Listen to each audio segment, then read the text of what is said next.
Hi there. I've just been writing a program which brings together three of my favorite pieces of software. The first one of which is SonicPi, the second one of which is the Helm Synth by Matthew Tyrrell, and the third one of which is Hexter's program TouchOSC.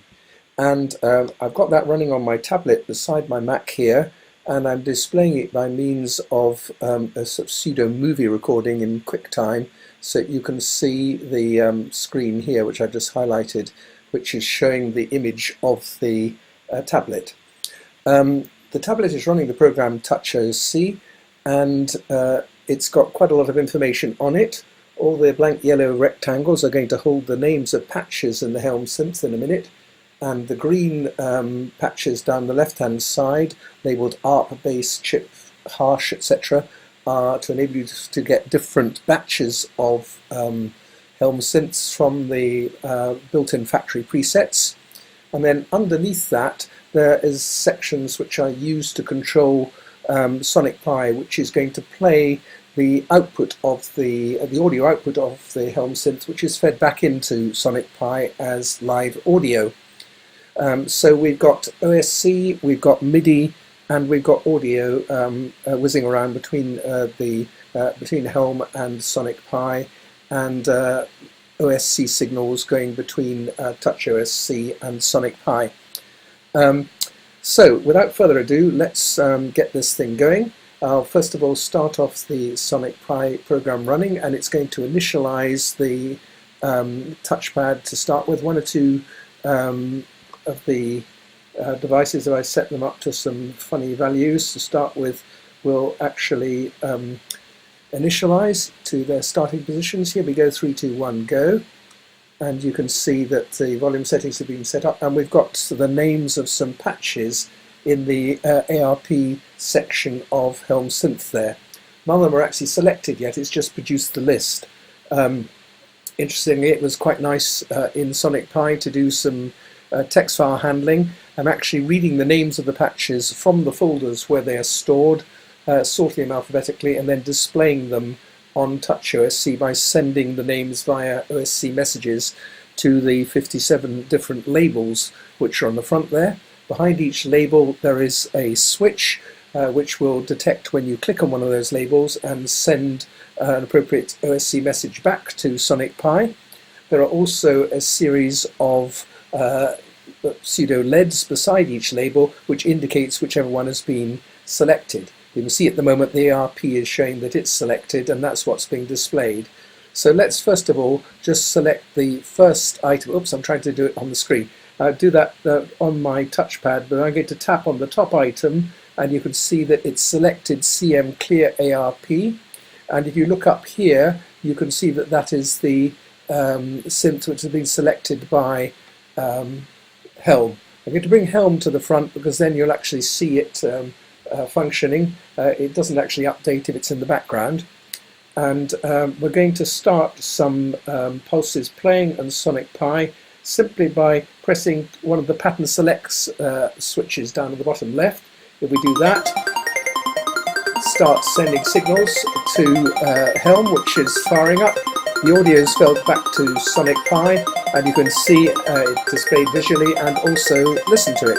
And we can also, again, I'm trying the wrong thing, we can also turn the volume down if you like that, or in bigger sizes like that. Actually, I think something has gone wrong. I think that this has gone a switch. No, it looks like it's right. Just stop that. I should be able to control the volume there, but oh, I know what I was doing. I know exactly what's happened. I was doing some remedial work just a short while ago, and I've gone and disabled the live loop which updates the volume settings, if I can find out where it is. Here we are. That's why it doesn't work. We've got a little live loop there which I'm going to uncomment, and I'm going to run the program here again. We'll just stop it and rerun it. That's gone back to initialize. And you can see here that Helm is looped back the audio, And if I go and select that synth again, there we go. This time, if I start it playing, there we go, I can adjust the volume by using the slider there, and there are some preset multipliers there which get progressively louder. So put it down to a more moderate level. And we can choose different patterns.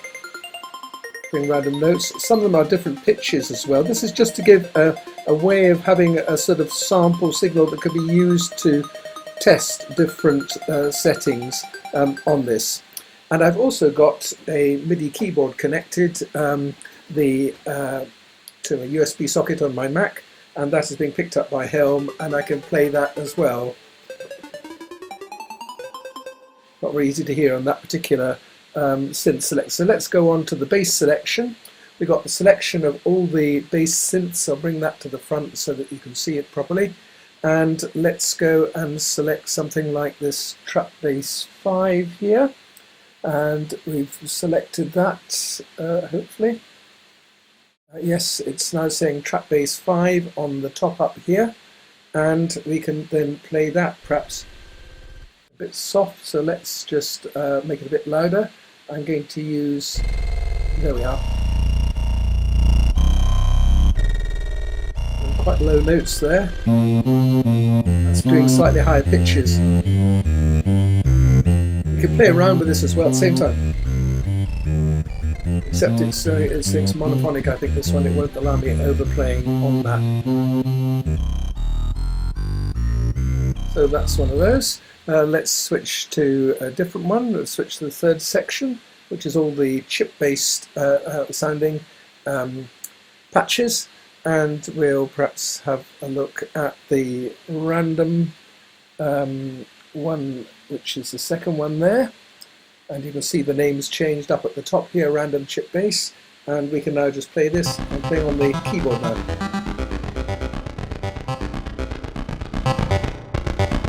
Raise the pitch.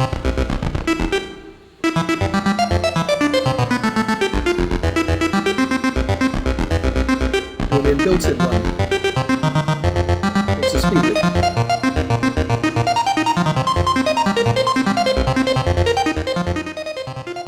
I have a lot of fun with this, just playing around, finding nice sounds which you could then use in other SonicPi programs. Or you can just use it as a performance instrument like this, but it's very quick and easy to change from the synths. I find it quite difficult on doing it directly on Helm, the fact that you've got to, I don't like the selection of these, the fact that it leaves one on when you put another one on sometimes, and if I put, for example, lead on there, we're getting lead and FSX at the same time. I prefer just to see one sort of type at a time, which I can do on this. And of course I can walk around with the tablet and play this whole thing just remotely. Let's go on to the next one. It says harsh, and it jolly well is. Let's put the third one on there and play that.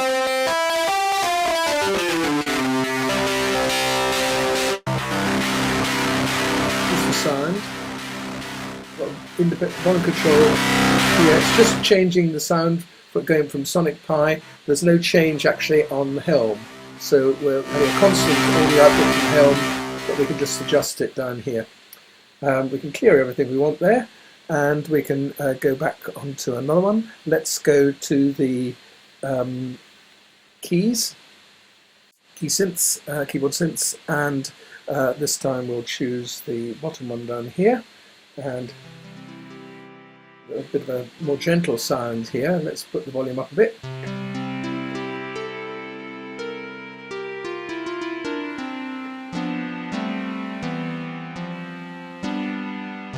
Some polyphonic, of course, and we can play some of these things as well. It's quite nice just to change the tempo of these as we go along as well.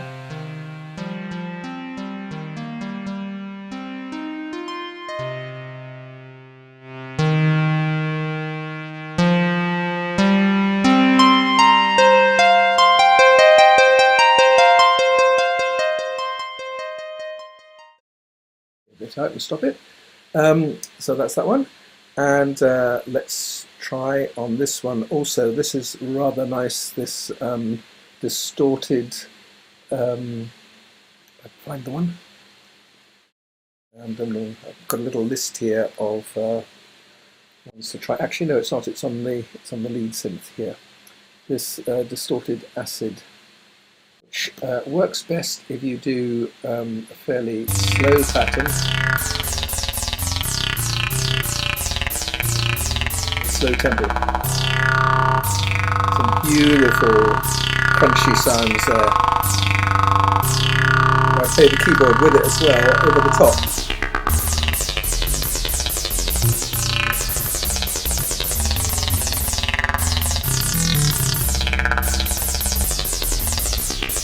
Not just the keyboard.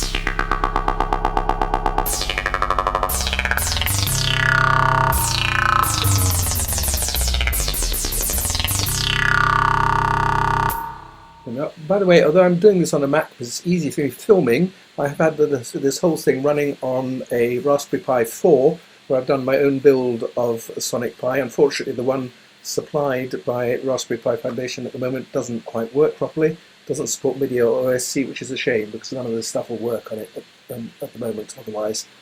Let's go on to the next section, and we'll have a look at, let's see, this toy, as I can find it. Got to put on SFOS2, that sounded quite nice, I think.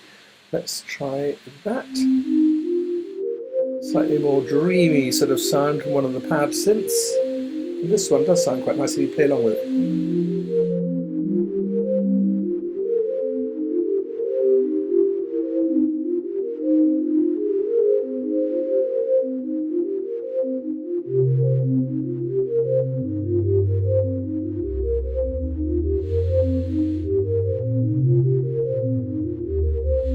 Playing a C minor pentatonic scale here, so you can choose the notes fairly easily on the keyboard, which will match nicely.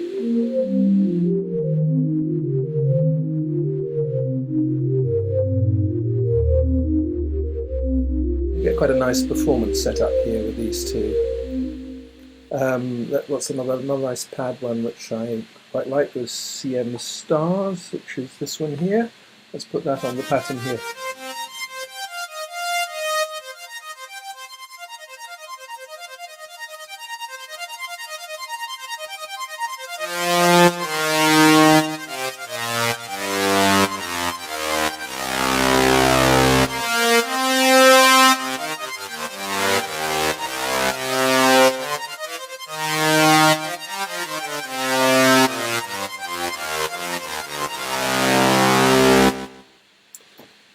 And if we move on to percussion, well, there's quite a lot of instruments here, and what's quite nice with these, if you play them at funny pitches, which wouldn't be intended to go, like playing a snare drum at a very low pitch, you can get some quite nice effects on this. But I'll put on one that's fairly straightforward to start with this toy snare.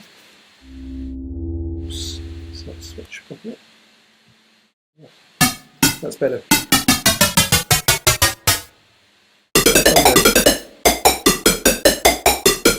Quieter.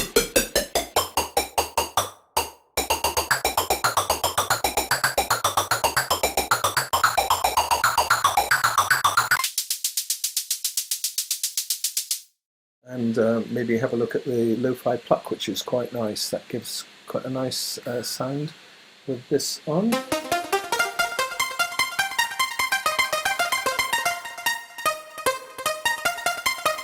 So you can interplay between the repeat rate in Helm and the repeat rates set by the tempo down here, which I'm adjusting, which can give some quite nice effects.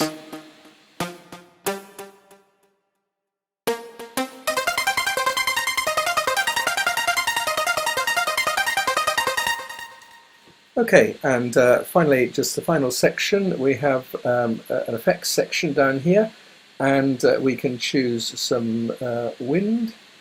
Let's just go down here, and this actually gives some quite nice of, again, it's not quite switched there.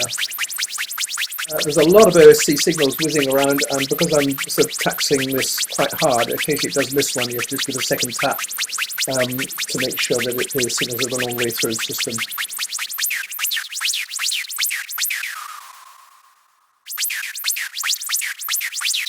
by changing the patterns and the tempos as it plays, you can get some quite nice random effects on this. So there we are, a great project as far as I'm concerned, because it covered quite a lot of Ruby code to write, lots of nice OSC messages going around, and dealing with wildcards in that to try and keep the code nice and compact, and some really nice sounds coming from the Helm synth. Can't wait for its successor to come out next year and put that through the same sort of pattern. But I hope you've enjoyed this. We'll be doing a write-up and releasing all the code for this on my website before too long, but I hope you've enjoyed the video. Thanks for watching.